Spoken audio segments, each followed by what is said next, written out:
Hey, have you caught up on the hottest school drama this week? If you mean the third floor copier catching fire from being overloaded with study guides, then I'm well aware. That's only hot news to the deadline lords. This is way more shocking. In the next class, a guy got escorted out by the proctor for suspected cheating. But the plot twist is, he wasn't cheating at all. Wait, let me guess. A slight cross eye. His heart was in his own paper, but his pupils were glued to the next desk. Not at all. Then why did he get busted? Because for the entire 4 or 5 minute test, the guy kept staring at the paper. Wait, no, at his crush's face. The proctor thought they were using telepathy superpowers to transmit answers. I mean, people go to the exam room to exchange knowledge, but this guy went in to exchange hormones. Haha, exactly. Peak high school comedy. Word has it that when he was called to the discipline room, he still looked incredibly proud. And then, what did he confess? The proctor slammed the table and asked, "Why were you staring at that student?" The guy boldly replied, I was looking at her to get the will to live through this subject. No way.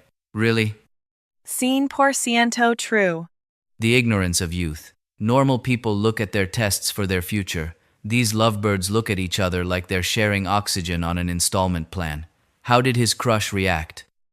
Her face turned tomato red, obviously, and the proctor delivered the final blow.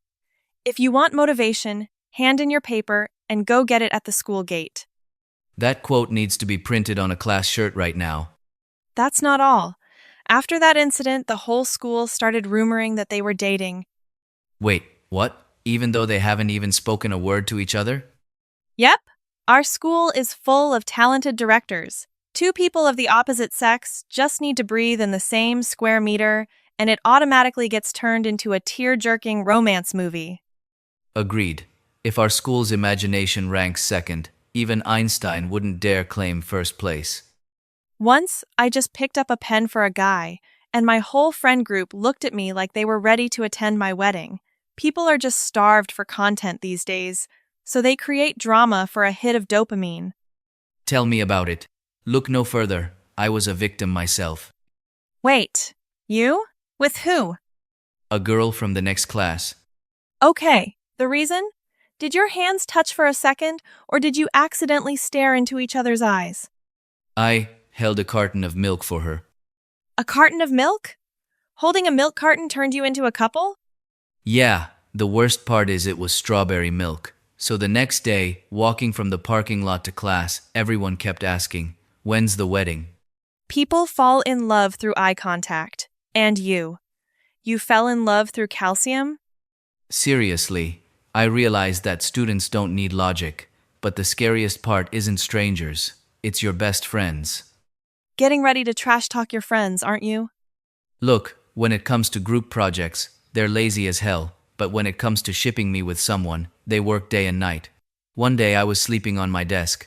The demon sitting next to me sneakily took a picture, posted it on his story with the caption, "Sleeping because he's missing someone?" Oh my god. While I passed out, because I was grinding a math deadline until 2 a.m., outsiders looking in thought I was lovesick. When the truth was, you were grade sick? But jokes aside, school drama survives, thanks to these human loudspeakers. What's the most ridiculous rumor you've been dragged into? I have. Playing the reluctant witness. That day I was walking down the hallway and accidentally stumbled upon a couple having a massive argument. I swear I only stopped for exactly 2 seconds to pick up my dropped pen. And then? The next day, I officially became the historical witness to the breakup of the century in our grade. Someone even blocked my way to ask, "Hey, who cried first? Who said let's break up?" When you didn't even know what they were arguing about? All I knew was that my pen's nib got ruined. Suddenly I was elevated to the national storyteller. These school dramas are just like the weather.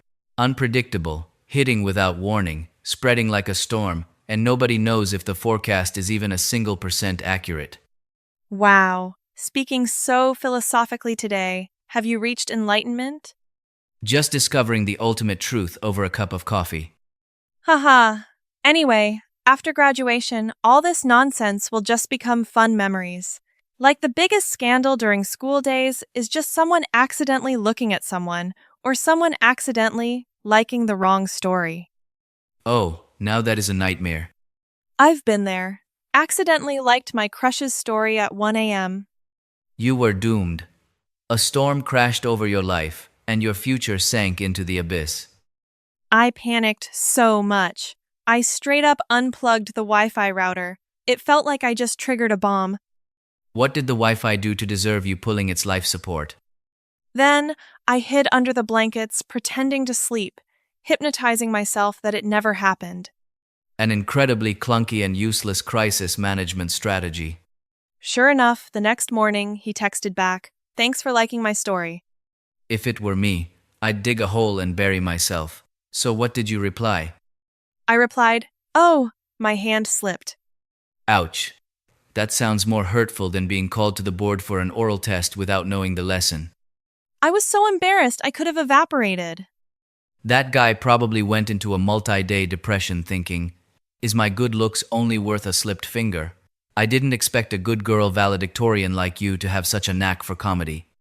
It's because I froze. My brain couldn't load the vocabulary in time. We're teenagers. Whenever a crush is involved, everyone turns into a glitching robot. Spot on.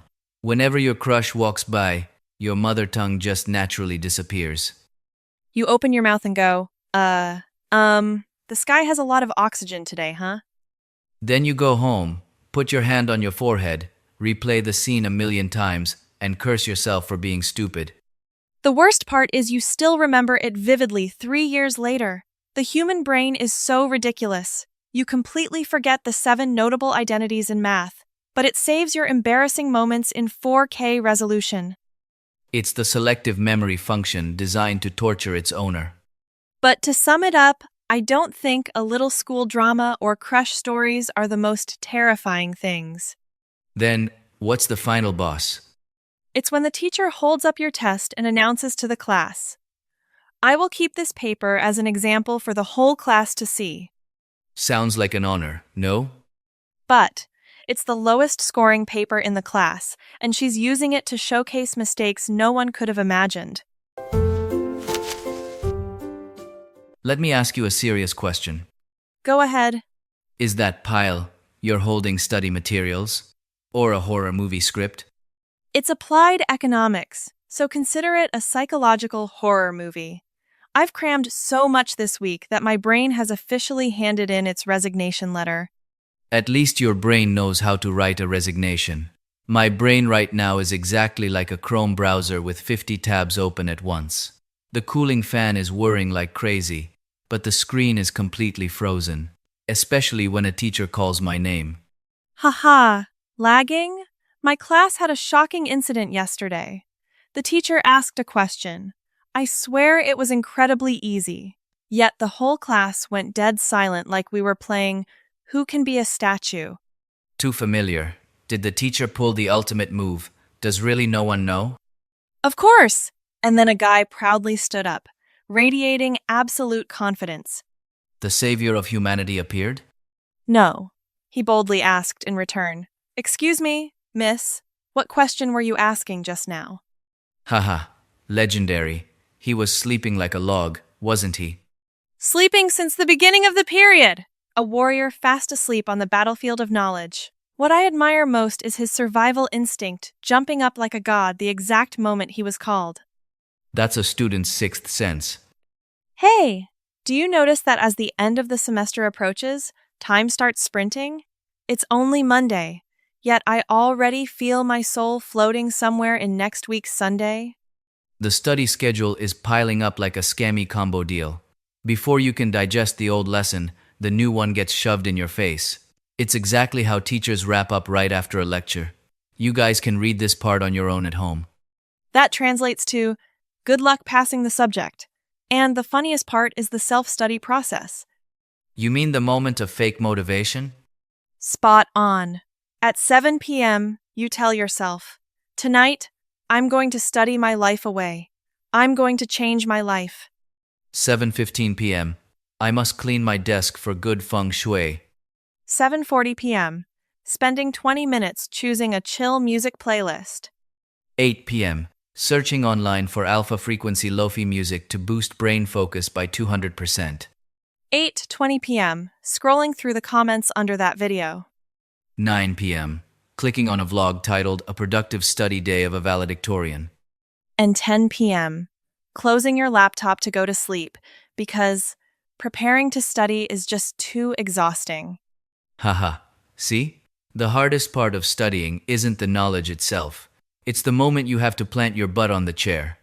Not to mention, I'm stuck with a group presentation this week. The most extreme sport in school. Do you know the feeling of texting the group chat at 10 p.m.? Hello, everyone. How's the assignment going? And receiving a whole sky of scene icons. A collective heartache.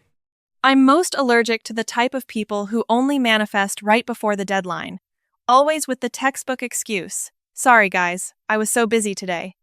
Busy, while their partying stories are updated more regularly than the Weather Forecast Center. Some even lie that their phone died, but you can still see them online, constantly laughing at other people's photos. The magical miracle of technology. That's nothing. I was once in a group with a guy who was more like a guardian angel. He did absolutely nothing, but he always sent cheering stickers. Haha, huh? The whole group stayed up until 1 a.m. rushing the slides, blood pressure dropping, while he kept sending a thumbs-up cat sticker every 15 minutes with the text, "Keep it up, guys." Haha, at least his mental support operating system was running at full capacity. At that moment, I didn't know whether to shed tears of gratitude or call the police to arrest him. Group studying is basically a survival reality show. The one grinding is barely breathing until presentation day, while the one doing nothing is usually the one holding the mic and talking the loudest. So true. The other day, I saw a guy radiating confidence like a CEO pitching to investors. Then he loudly read the wrong presentation topic. Haha, beyond saving. His group mates standing behind him looked like they wanted to urgently apply to transfer schools. Collective humiliation. But I've noticed, the more assignments pile up and deadlines loom, the more our brains want to do nonsense things. For example? Normally, being messy is fine, but the moment I take out my books to study, my room suddenly becomes an eyesore, and I have to sweep it immediately. My closet suddenly needs to be sorted by a rainbow color palette. The other day, I even took out the electric fan to scrub every single blade. While deadlines are breathing down your neck, activating the brain's defense mechanism, I'll do literally anything, just don't make me study. Exactly. What about your brain? My brain switches to slow living mode. Especially every time I touch math, I'd be solving an equation and suddenly drop my pen, look out the window, and ask myself, what is the purpose of my birth? What is the meaning of existence? Mathematics elevates humanity to the heights of philosophy. Looking at those integrals, my soul just wants to put on a monk's robe and head to the temple to be free of all burdens. But all complaining aside, sitting here whining together like this is a great stress reliever. Working hard but having a comrade in suffering is kind of fun. Remember last year's finals? The whole class stayed up all night to study. The next morning, we dragged ourselves to school like a horde of zombies. Everyone's eyes were so dark-circled that even Face ID refused to recognize us. Then going into the exam room, glancing at the first question and seeing it's easy, it feels like being reborn. And if you're unlucky enough to hit a hard question right off the bat, your soul leaves your body and you just log out of Earth entirely. Hey, have you ever thought, this exhausting time, drowning in assignments, might be what we miss the most after we graduate? Definitely. Even though we complain about being tired every day right now. But later on, we'll probably miss these suffocating deadlines. We'll miss nodding off in class. We'll even miss those group project chats that make your blood pressure spike just reading them. And we'll also remember this. Us sitting at a coffee shop, whining about life for 2 straight hours without absorbing a single word into our heads. Oh shoot, we were so busy doing stand-up comedy that we forgot to do our homework. Crap, the deadline is tomorrow morning, right? Zip it, no more talking, let's focus. Agreed, iron discipline. But wait, So, do you have the answer for question 3 yet? Let me copy it. I would like to officially announce my brain has formally submitted its resignation letter. Your brain is still polite enough to submit a letter. Mine bailed on the deadline, packed its bags, and ran away from home without saying goodbye since yesterday. Haha. Hey, have you noticed? Noticed what? The older we get, the more we automatically blurt out phrases that reek of thorny adulthood. Like what, for example? Let's just leave it for another day. Yeah, sounds familiar. Oh my god, I'm dead tired today. Spot on. Damn it, I'm out of money again this month. Ouch. That last one deals true damage. Straight through the heart. When we were kids, we thought growing up to be an adult would be so cool, free and independent. Who knew the reality of being an adult is sitting with a calculator, checking if your account balance is enough to slurp a full topping milk tea. And suddenly discovering that a 50% off sign at the supermarket has a stronger attraction than your ex? Hey, don't joke about that. The other day I stood frozen at the cosmetics aisle for 5 whole minutes just to analyze my shampoo purchasing strategy. So, deep in thought? I stood there calculating. If I bought the big bottle, it'd be 10K cheaper. But if I bought 2 small bottles, it came with a free face towel. And the result? Which strategy did you choose? I locked in the 2 small bottles. When I carried that free face towel out of the supermarket, I walked with the proud, majestic gaze of a man who knows how to take care of his family. Haha. Oh my god, I don't get why the older we get, the weirder our standard for happiness becomes. In the past, solving a difficult math problem made us happy. Now, just grabbing the Wi-Fi password at a coffee shop and getting full bars is enough to make life blossom. Or plugging in a charger and seeing the words fast charging pop up on the screen feels just like hitting the jackpot. Yes, that's the absolute truth. So, anyway, does the boss have any plans for this weekend? Wanna let loose? Of course. An incredibly epic plan. Really? Let's hear it. Lying down. That's it? Yep. Turning on vegetative mode. Wow, just hearing those words exudes such luxury and elegance. After a week of being eroded by capitalism and assignments, lying still in bed with no one calling my name is an ultimate privilege. Agreed. Back in freshman year, whenever the weekend came, I wanted to grab my bike and do 80 laps around the city. Now my only little dream for the weekend is to close my eyes and sleep straight through until noon. Just exactly like powering off to restore factory settings. But the funniest thing is our habit. Even if we're tired to death during the day, we still force ourselves to stay up late at night. Humans are fundamentally creatures with a passion for organized self-destruction. It's clearly 1 a.m., eyes drooping, yawning to the point of tears. But hands are still scrolling TikTok watching a minimalist day of growing veggies and raising fish in the countryside. After getting bored of scrolling, you mutter to yourself, "All right, I swear I'll go to sleep early tomorrow." An empty promise drifting in the wind that never comes true for 1,000 years. Hey, do you feel like time is getting speeding tickets lately? It's flying terrifyingly fast. Way too fast. Just the beginning of the school year, blink once, and now when I go home, the elderly neighbors are already asking about my first 5-year future plan. Don't remind me. Just hearing the word future makes my heartbeat automatically dance the lambada. When we were little, I thought adults were encyclopedias who knew everything. Until we became adults ourselves, we finally realized that their problem-solving process is just, probably? Let's just wait and see. One time I went to a seminar and saw alumni wearing sharp suits, exuding absolute confidence. And then? Very inspiring, right? Then, walking into the hallway, I accidentally overheard that guy tell his colleague, "Honestly, I have no idea what the hell I'm doing either, man." Haha. The moment an idol collapses, lost all faith in the system. But, thinking about it, this journey is pretty interesting, isn't it? Interesting how? The feeling of us slowly learning how to be adults, bit by bit. Even though that process is as chaotic as a mixed hot pot. Yeah, Today we're complaining till our heads explode over a group project. Tomorrow we'll sit down pinching our bellies, calculating how many days our food money will last. And the day after tomorrow, we'll start searching online for how to prevent hair loss at 20. I've already bought hair growth serum right here. It's a code red situation. Haha, us college students truly are a bizarre ecosystem. Young in age, but with the spine of an 80-year-old man. Mouth complaining about being broke, but when checking out on Shopee or buying snacks, we spend as generously as tycoons.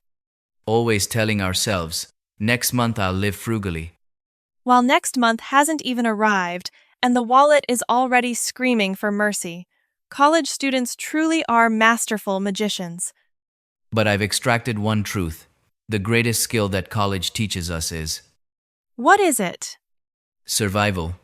Sounds a bit like a wild survival movie, but makes sense. Surviving category 1-2 deadline hurricanes, surviving the brutal final season, and especially surviving the mornings when the alarm rings deafeningly, but your soul hasn't even finished loading. Oh, the mornings where your soul hasn't entered your body is absolutely spot on. Would you believe me? I once sleepwalked through my routine and wore my PE shirt backwards to school. And you only realized it when you got to the school gate. No, I didn't realize until recess when I went to the restroom and looked in the mirror, only to see the school logo sitting dead center on my back. At least you wore the right shirt. Look at me. One day I wore 2 different colored sandals to school. No way. Seriously, 1 black sandal and 1 neon green honeycomb slipper.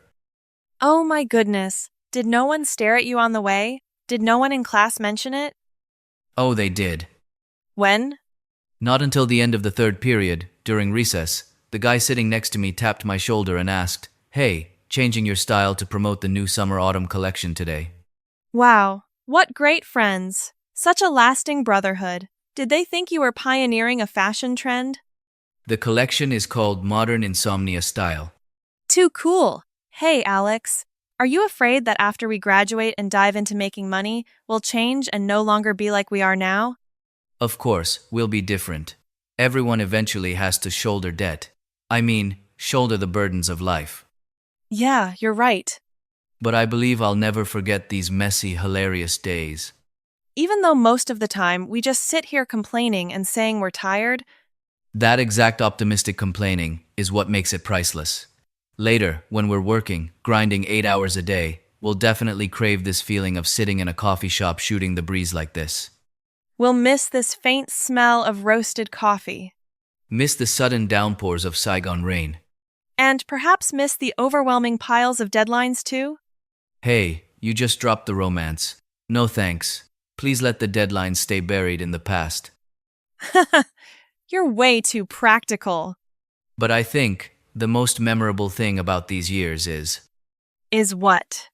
is that no matter how tired or pressured we are, or how unlucky we are to wear 2 different colored sandals, we can still roll on the floor laughing. I agree. Suddenly, I don't want to go home at all. Why? Afraid of facing the half-open textbook at home? Yeah, it feels like harsh reality is about to strike. Rest assured. Don't worry. Are you planning to cover my assignments for me? No. Don't worry. Because when we wake up tomorrow, we'll just continue this cycle of complaining. It's the same every day. Your words of comfort deal way too much psychological damage. Bitter medicine cures the illness, and the truth hurts.